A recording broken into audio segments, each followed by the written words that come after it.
Bonjour à tous, ça y est, la bonne nouvelle de l'année, celle qu'on attendait enfin, elle est arrivée. Nous venons de recevoir les cartons du magnifique, de l'exceptionnel, du talentueux livre d'Elisabeth de Caligny que j'ai le plaisir de recevoir ce soir avec nous et qui malheureusement a des problèmes techniques, donc on ne fera que l'entendre, mais elle est là. Bonjour Elisabeth, comment vas-tu?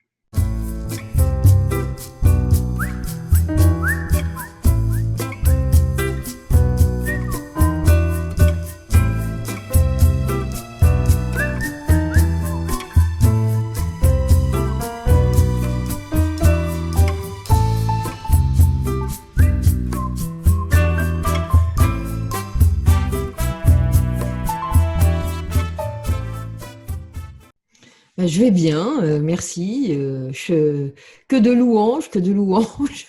J'espère qu'il plaira parce que avec des louanges pareilles, il faut que ce soit à la hauteur. Ben oui, écoute, il était attendu comme le loup blanc.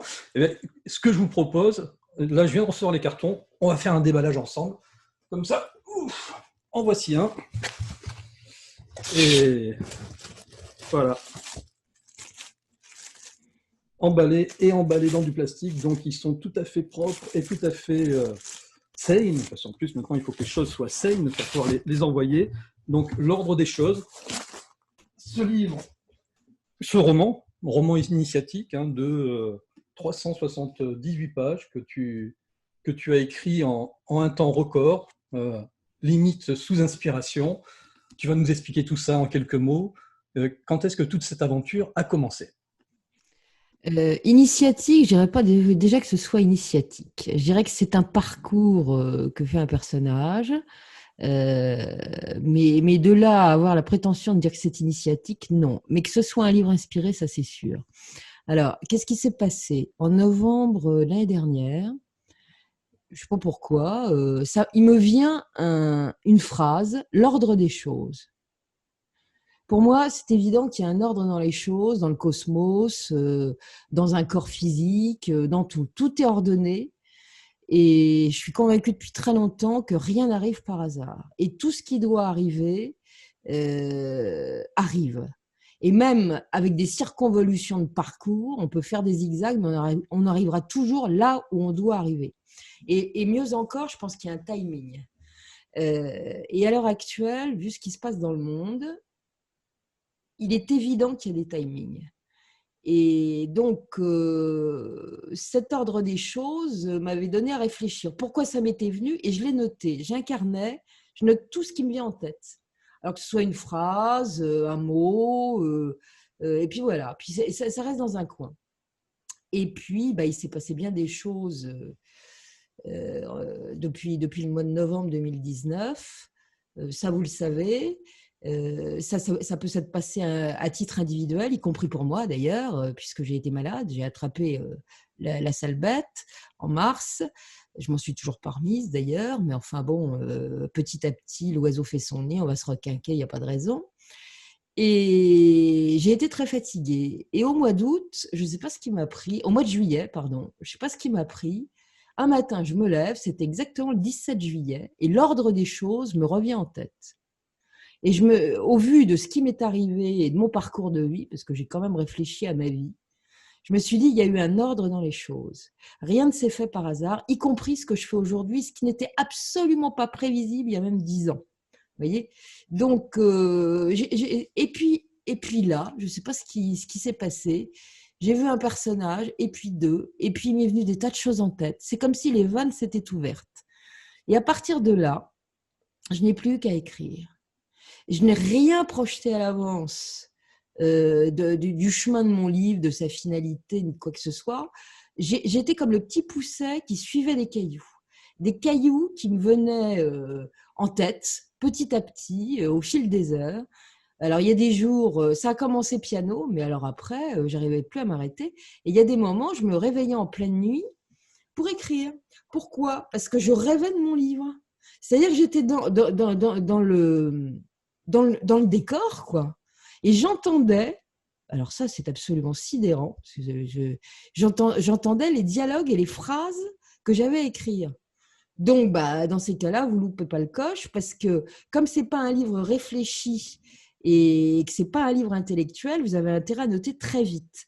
Ceux qui sont intuitifs ou médiums savent très bien ce que c'est. Moi, je n'ai pas la prétention d'être ça, puisque bon, c'est une expérience quand même qui sort de l'ordinaire. Bon, j'ai d'autres manières de voir certaines choses à court terme ou au long terme, mais là, c'était une première, je dois dire.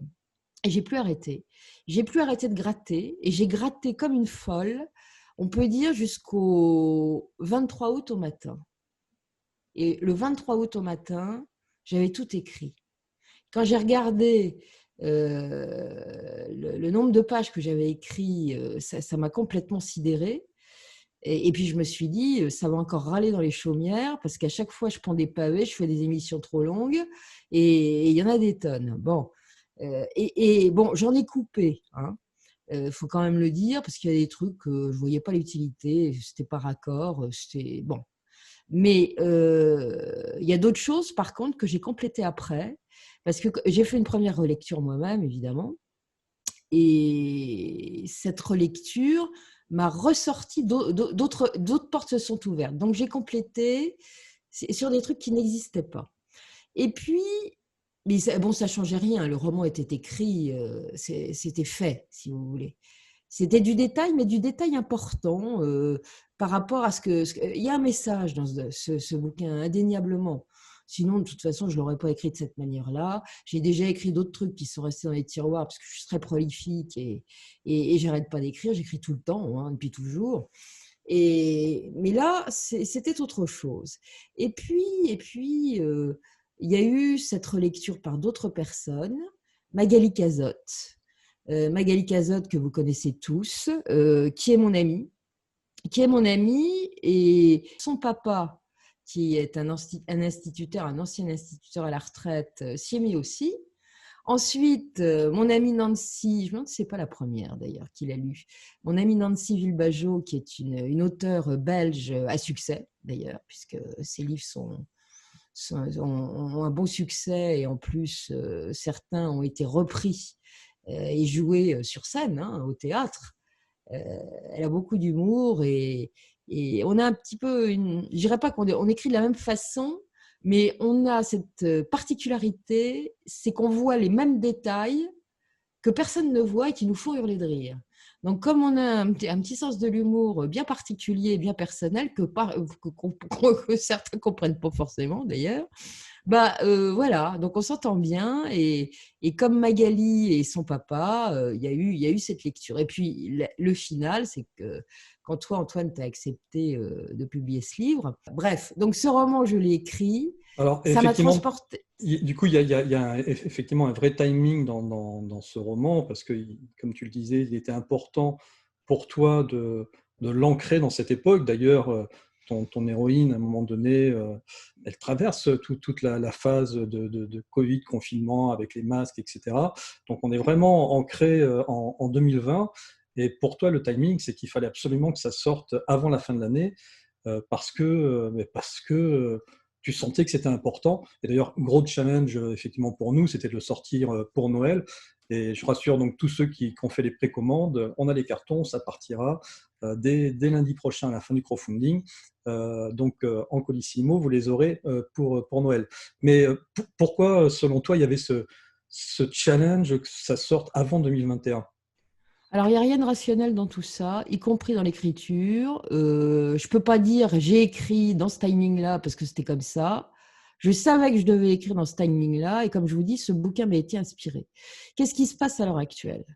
Au mois de novembre, j'ai eu l'intuition que la récré était sifflée, que c'était terminé, et qu'on allait passer à nouveau à une épreuve pas évidente, et à l'échelle très vaste. Et effectivement, on voit où ça en est, et combien ça bouleverse un nombre de paramètres absolument infini. Donc, je n'ai pas décidé que ça se passerait comme ça. C'est comme ça, c'est tout. Alors, il faut quand même savoir que ce qui est écrit dans ce livre, ce n'est pas consacré du tout au Covid. C'est sur fond de Covid, et de loin, puisque mon personnage principal et les autres se trouvent dans un endroit protégé, en l'occurrence sur une île. Donc, ils sont loin des rumeurs, ils sont loin du monde. Et justement, quand mon héroïne principale met le nez dehors, elle en est comme de ronde-flanc, si je peux passer l'expression, hein. Parce qu'elle se dit, mais c'est un truc de ouf, quoi, quand même. Il y a quelque chose qui ne va pas, qui tourne plus rond. Mais elle est distanciée. Elle est distanciée parce qu'elle est dans son monde, parce que c'est une artiste aussi, parce qu'elle va être très occupée par des découvertes qu'elle va faire dans son grenier notamment, et pas que dans son grenier, et qu'elle va vivre dans une bulle, en fait. Mais il y a ce fond quand même de, de, de bouleversement qu'elle ressent. Et effectivement, ce qui est en train de lui arriver à titre personnel rejoint ce bouleversement. Car ce qui lui arrive bouleverse sa vie aussi, et ses paramètres. Et c'est pas facile, parce que c'est un personnage qui est rationnel, qui est journaliste. Elle était souvent sur des affaires judiciaires, d'ailleurs. Donc, on n'est pas dans la rêverie, hein, faut quand même le dire. Et là, ce qu'elle va découvrir, d'abord, la secoue complètement, et puis il faut s'adapter.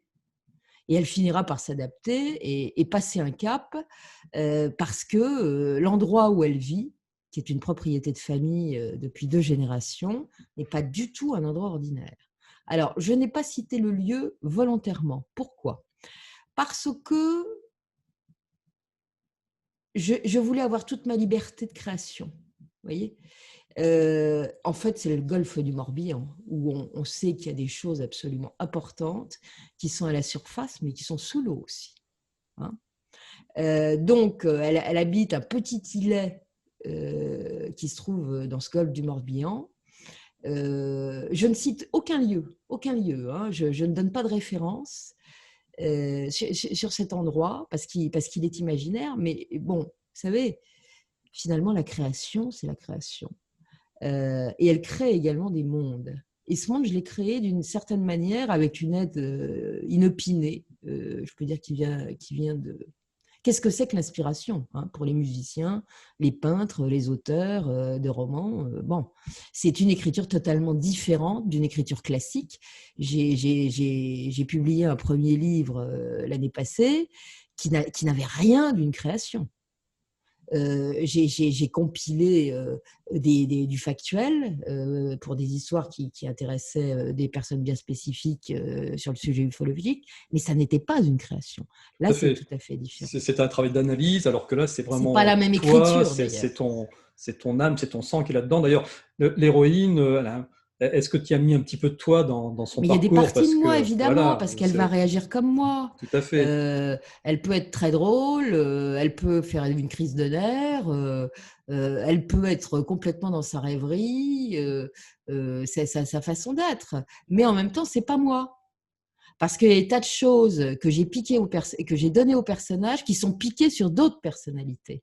Des personnes qui ont vécu effectivement certaines choses, ça m'avait frappé, donc je les ai réintroduites dans le personnage parce que c'était comme ça.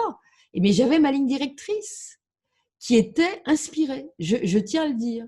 C'est quelque chose de très particulier. En fait, ça a été une composition entre moi-même et peut-être un sur moi-même qui me racontait l'histoire. C'est très, très curieux comme expérience. J'avais déjà fait cette expérience il y a quelques années avec un livre que je n'ai jamais, hélas, terminé, qui se passait dans la Chine ancienne, qui est un roman fantastique, où il était question d'anciens dieux, comme dans ce livre d'ailleurs, hein, puisqu'on est sur les anciens dieux celtiques. Alors, bon, j'avais un intérêt, un intérêt pour cette culture celtique, mais je ne la connaissais pas, il faut quand même le dire. Et voilà que le nom me tombe d'un seul coup comme un pavé dans la mare. Je me dis, bah voilà autre chose. Donc j'ai cherché, parce que je voulais qu'il y ait une cohérence entre ce qui m'était inspiré et la réalité de ce qui a été écrit sur ces dieux-là. En fait, je vérifiais après avoir eu cette inspiration et après avoir écrit, en me disant, est-ce que faut pas que je raconte trop d'âneries quand même, hein. Donc, j'ai recalé, si j'ose dire, entre ce qui a été inspiré et du factuel connu, encore que, est-ce qu'il y a du factuel sur des légendes et des mythes, hein, bon, mais enfin, il y a des histoires qui ont été racontées, voilà, et qui sont noir sur blanc. Donc, voilà, donc j'ai vérifié. Mais je dois dire que c'est très particulier, cette histoire. Mais surtout, c'est une histoire d'espérance, parce que je crois, j'avais fait il y a quelques années maintenant, une émission sur les portails et les espaces temporels. Il y a ça dans ce bouquin, hein. C'est bien ça. Je vous livrerai pas évidemment certains détails parce que sinon ça n'a aucun intérêt, vous n'aurez pas envie de lire. Mais il y a ça. Et ça, je l'ai vécu à titre personnel. Il m'est arrivé, très fugacement, de me retrouver ailleurs. Et c'est extrêmement perturbant. Ça dure pas longtemps, mais vous vous demandez ce qui vous arrive. Donc pour moi, ça a toujours été une forme de réalité auquel tout le monde peut avoir accès. Je pense même que c'est pire que ça. Les espaces parallèles et les lignes temporelles aussi, parce que c'est assez lié, hein. C'est qu'on ne s'en rend pas forcément compte. Ce sont parfois des détails du décor qui postent, après quand vous apercevez que la fois d'après, c'est plus le même décor, qui vous font supposer qu'il s'est passé quelque chose. Mais il n'y a pas que ça. Moi, une fois à Beauvais, mais ça remonte à une trentaine d'années, on revenait de Rouen avec mon conjoint et j'avais une obsession, c'était de visiter Gisors, le site de Gisors et Beauvais, la cathédrale de Beauvais qui est la plus haute de France. D'ailleurs, elle a été tellement construite haute qu'elle s'est cassée la figure à un moment donné. Donc voilà. Et puis ensuite, bon, en sortant de Gisors, j'étais pas bien, mais pas bien du tout. J'étais pompée. Quelques temps plus tard, c'est en visitant le musée régional qui est absolument magnifique, il y a des toiles impressionnistes superbes. Là, que c'est mon conjoint qui tombe raide. Mais alors, vraiment pas bien, hein. Donc, on se retrouve tous les deux sur la place Jeanne Hachette à Beauvais et on se prend un verre en attendant que ça reparte parce que lui il me dit je suis incapable de conduire. Ça tombait bien parce qu'à l'époque, moi, je conduisais pas du tout. Donc, je ne me voyais pas revenir à Paris avec sa grosse bagnole, c'était pas gagné. Et on était, lui, en train de se dire qu'est-ce qui m'arrive et moi, oh là là, qu'est-ce qu'on va faire? Quand d'un seul coup, que vois-je? Je vois la place au Moyen-Âge. Avec le présent et le passé. Et je lui dis, mais tu vois ce que je vois? Et il me dit, mais non, je vois rien. Et quand je lui raconte, il me dit, mais t'es complètement barjot, ma pauvre chérie. Bon, ça n'a pas duré longtemps, ça a peut-être duré une minute, et je peux vous dire que c'est long. Mais je voyais la place médiévale avec les chevaux, les gens en costume, les bruits, j'entendais les bruits aussi, et ça allait très vite, ça alternait avec ma réalité. Donc ça existe. Et mon roman vous démontre d'une certaine manière que ça existe. Voilà. Donc, voilà ce Et que c'est j'ai à dire aussi dessus. et c'est aussi le sujet de ton article dans Génération Cité d'Or numéro 6, qui va paraître Bien très bientôt sûr. aussi d'ici la fin de l'année. Excusez-nous pour le retard. Mais voilà, ça, vous pourrez aussi découvrir cette réalité-là avec la fameuse histoire Ah oui, puisque je du repars des Trianon. fantômes du petit Ouais, c'est ça. Trianon, Ouais. qui est un endroit tout à fait particulier. Moi, personnellement, il n'y est rien arrivé. Rien du tout, je peux quand même le dire, mais il y en a d'autres à qui c'est arrivé. Par contre, ce que je peux dire, car je connais très bien l'endroit depuis que je suis petite fille, hein, je n'ai jamais été à l'aise dans cet endroit-là. Et quand mon grand-père maternel, alors j'avais un grand-père paternel qui était passionné de Versailles sur certains trucs, et un grand-père maternel qui était passionné de Versailles par d'autres choses. Donc les deux m'y emmenaient depuis ma toute petite enfance. Donc je connais Versailles comme ma poche. Et je dois dire que le petit Trianon, autant le grand Trianon, j'y suis à l'aise et je le trouve beau et je suis bien. Autant le petit Trianon, j'ai toujours eu une impression désagréable. Que ce soit l'été, l'hiver, à chaque fois que je m'y suis rendue, j'avais qu'une envie, c'était me tirer, et c'était le point fixe de mon grand-père maternel. Et à chaque fois, il ne comprenait pas que je veuille me tirer alors que j'aimais bien Versailles. Et bon, il y avait un musée des calèches à l'époque, je me souviens, il y avait très beaux carrosses et tout ça. Je ne sais pas s'ils existent toujours. Mais lui, il aimait bien ces trucs-là, en plus du jardin. Et je fuyais cet endroit. Et j'y suis retournée la dernière fois, il y a une dizaine d'années, avec une amie. Ça m'a pas fait le même effet. Mais on se sent observé là-bas. Mais il n'y a pas qu'à Versailles, il y a pas que là. Dans Versailles, vous êtes d'autres endroits où vous vous sentez observé. Et il y a exactement la même chose au parc de Saint-Cloud. Et les deux histoires sont liées à certaines époques, hein, puisque c'est quand même la famille royale, le parc de Saint-Cloud. Le château n'existe plus, hélas. Ils voulaient le reconstruire, d'ailleurs. Il y a une association qui voulait reconstruire ce château il n'y a pas longtemps. Mais j'ai toujours eu ce sentiment d'être observé dans ces endroits-là. Mais le petit Trianon, au secours, hein. Petite, j'aimais pas ça du tout. Voilà. Et Voilà. pour cause, parce que quand vous lirez l'article, si vous n'avez pas, bon, j'avais déjà parlé de ça en vidéo, mais si vous lisez l'article, bah, vous verrez quand même que c'est pas banal. Mais au Grand Trianon, il y a également des choses. Hein. Euh, il en existe également dans le château de Versailles. C'est un domaine habité. Voilà. Il y a toujours eu des choses là-bas. Donc, à découvrir voilà, dans Génération Cité d'Or, numéro 6. Allez, juste pour revenir encore quelques minutes sur ton roman, donc on a bien compris que finalement le début du livre, c'est l'histoire, on met en Bah, c'est place une les nana personnages. qui a passé ses 50 ans, qui est journaliste, qui est toujours sur les ordres de son ex-mari, qui est pas très sympathique, il faut quand même le dire. Il a une certaine idée de lui-même et il l'a jamais considéré, on peut dire ça comme ça, ni en tant que femme, en tant qu'épouse, et surtout pas en tant que subordonnée. Et un jour, elle en a ras-le-bol et elle lui colle sa démission. Alors, c'est assez épique parce que j'ai un style bien à moi. C'est comme si je parlais. Vous voyez, je suis capable de le dire, hein, d'ailleurs, tout ce qu'elle a dit, et de le faire comme ça. Et ça c'est moi, hein, vraiment ça. Et donc, elle s'en va et elle va regagner cette île euh, qui est une propriété de famille. Et elle se dit, là, je vais finir mon roman. Parce qu'elle a commencé à écrire un roman qu'elle n'arrive jamais à écrire. Tous les étés, elle s'y met et c'est la panne sèche. Donc, elle s'est dit comme ça, je vais pouvoir cultiver mon jardin. Effectivement, il y a un potager, mais je vais pouvoir écrire mon roman. Et voilà, donc bah, ça part comme ça. Mais la nana, elle est hyper C'est rationnelle. ça, c'est ce que je voulais, là où je voulais en venir, c'est qu'elle Elle, est elle est hyper pas du tout rationnelle. à rêver, elle y connaît rien à ces trucs-là, ça ne l'a jamais intéressée plus que ça. Voilà. Et puis, elle va faire des découvertes. Et puis, il y a un endroit où, depuis petite fille, on lui dit, faut pas y aller. On lui dit pas pourquoi. On lui dit, faut pas y aller. Et justement, cet endroit, bah, c'est la clé du mystère. Voilà. Et c'est autour de tout cela que tourne le roman. Et c'est ce que vous allez découvrir donc dans ce roman, L'Ordre des choses, donc le premier roman d'Elisabeth de Caligny. Euh, voilà, vraiment un très, très joli livre, qui se lit très facilement. On se pose dans un canapé, voilà, et on est pris dans le fil de l'histoire contée par Elisabeth, de la même façon que lorsqu'on l'écoute sur les diverses chaînes où elle intervient. Et là, c'est pareil, une fois qu'on commence à lire ce livre, on a du mal à le lâcher, voilà, jusqu'au bout. Et, euh, et on est amené petit à petit dans l'univers fantastique vers lequel tu veux nous amener, en tout cas ton Ah, mais inspiration t'a j'ai eu amené. du mal à le lâcher aussi, hein, Eh oui. parce que j'étais tellement dans mon livre, dans mon histoire,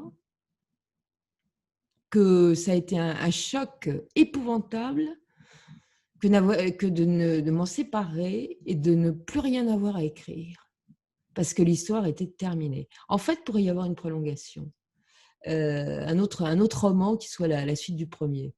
Mais j'étais très malheureuse. Euh, je me souviens que Marion Cotillard, quand elle avait joué Édith Piaf, était tellement imprégnée de son rôle qu'elle avait eu beaucoup de mal à se remettre de ce personnage. Et beaucoup d'acteurs ont dit ça.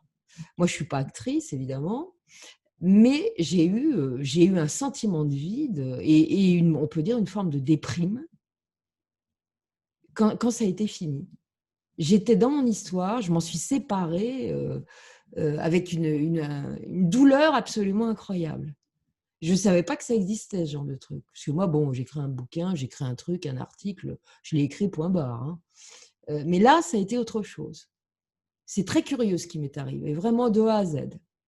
Ok, bon, mais voilà, vous savez ce qu'il vous reste à faire. Hein, bien, vous avez jusqu'à dimanche matin 7h pour pouvoir participer au crowdfunding et nous permettre d'atteindre la limite, vous savez, le seuil des 200 précommandes pour pouvoir déclencher les envois. Donc, on compte sur vous. On est à peu près à 50% là. Il faut arriver à ces 200 très rapidement. Ensuite, pour ceux qui auraient loupé la campagne, vous retrouverez le livre en vous connectant sur générationstedor.com et vous aurez après toutes les informations aussi pour le retrouver ailleurs. Donc voilà, vous avez jusqu'à dimanche matin, dimanche 20 décembre, 7h, pour pouvoir le précommander et avoir la garantie de le recevoir avant Noël, parce que c'est ça l'objectif, hein, c'est que vous puissiez le mettre au pied du sapin. Donc tout part lundi prochain, lundi 21 décembre en Colissimo et en 48 heures, sauf si après la poste, voilà, après ce sont les aléas de la poste, mais en tout cas on va tout faire pour que vous l'ayez à temps. Bon, voilà, qu'est-ce qu'on pourrait rajouter, Elisabeth, à part qu'on est J'espère que ravis. ça vous plaira Oui. et que vous serez vraiment dans le bouquin comme moi j'y étais, comme Magali y a été aussi, Nancy aussi. C'est une partie de moi quelque part. C'est pas moi, mais c'est une partie de moi. J'y ai vraiment mis quelque chose de plus. C'est la première fois que j'écris comme ça. Donc j'espère que ça vous entraînera aussi. Et puis c'est très très positif. Je pense que on a une façon de voir le monde, on a une façon de voir l'avenir, et c'est en fonction de sa tonalité. Voyez. Et quand vous lisez ce livre, tout est permis. C'est un livre qui soulage et qui donne de l'espoir. Je pense que tout est permis. On a l'avenir qu'on mérite et l'avenir qu'on se projette. On est maître de son futur, j'en suis convaincue. Ouais, c'est tout à fait ça. Écoute, c'est une très belle conclusion et on va s'arrêter là-dessus. Voilà, eh bien, merci Elisabeth d'être passée nous voir. Avec plaisir. Voilà, et merci en de plus, le mal que tu t'es donné, parce que je t'ai pas aidé, il faut quand même le dire. Mais enfin bon, non, avec moi, c'est jamais une partie de plaisir, c'est connu. merci, parce au moins, voilà, les gens seront contents de te voir, parce que les gens te réclament, et c'est vrai qu'avec ton déménagement, tu as Puis plein bon, de j'ai pas choses fait à d'émission organiser. depuis longtemps, mais je Voilà. vais m'y remettre. Et là, vous ne me verrez pas pendant un moment. Pendant plusieurs mois, vous ne me verrez pas encore. Voilà. Ok, en tout cas, on te souhaite de passer de très bonnes fêtes, voilà, de te requinquer, et puis... Merci à vous aussi, toi aussi. Merci. Amusez-vous bien et malgré l'ambiance, soyez positifs et joyeux. C'est très important d'être joyeux. Voilà, haut les cœurs. Allez, merci à tous, à très bientôt sur Miasma TV. Ciao, ciao. À bientôt. Au revoir Elisabeth.